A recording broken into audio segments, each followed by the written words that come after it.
Okay, here we go with your money Q&A question of the day. I am your host, Stacy Johnson, and this segment is brought to you by MoneyTalksNews.com, your source for the best of personal finance news and advice since 1991. Ready for today's question? Here it is. This comes from Dennis. Dennis says, I'm getting ready to sell my home of 45 years this spring to move to a smaller one near my daughter. I've always thought I would try to sell my home myself. I'm a retired technical writer, and I feel I could put together a very good sales brochure for the property. What do you think of this idea, and how would you approach it? Well, I'll tell you one thing, Dennis. I applaud your initiative, because if there's one thing I hate, it's paying a bunch of commission to a real estate agent. And I've done it lots of times. I mean, you're selling a $300,000 house and you're paying $18,000 in commission.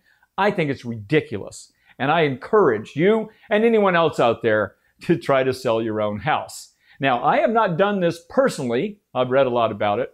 And the reason why is because I'm really, really busy and this takes time. But I will guarantee you that when I retire, if I sell another house, I will definitely sell it myself. Okay, so let's talk about three different things you want to know. First of all, the hotter the market, the more I would encourage you to try to sell that house yourself, Dennis. Because obviously, you read about there are some areas where people are driving up and down the street, making offers, to everything that moves.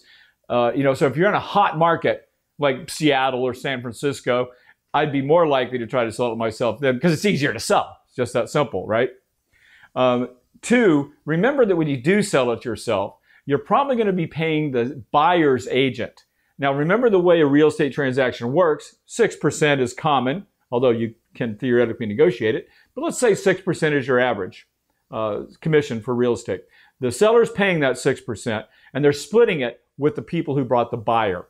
So even if you're representing yourself by selling your own house, you're still going to want to encourage those buyer's agents to come and visit you. So you're going to have to give them that 3%. So even you're not probably going to save the whole 6%. It's going to be pretty hard for you to find that buyer without dealing with a real estate agent. And if you do deal with a real estate agent, you're probably going to have to pay them. So consider that as well. And finally, the third thing, I read my first book on selling a house myself, or selling your own house, maybe, I don't know, at least 20 years ago. Point being, there's a ton of information out there about it. And there are also companies that specialize in it. They'll put your house in the multiple listing service, which is very valuable if you want it to be discovered by buyers, for like $500. They'll help you they'll help you prepare everything you need. So I really think that there's a lot of ways to save money on selling a house. And Dennis, I encourage you and everyone else to try it sometime. Okay, that's our answer for today. Got a question of your own to ask? Just subscribe to the Money Talks newsletter, which takes 5 seconds.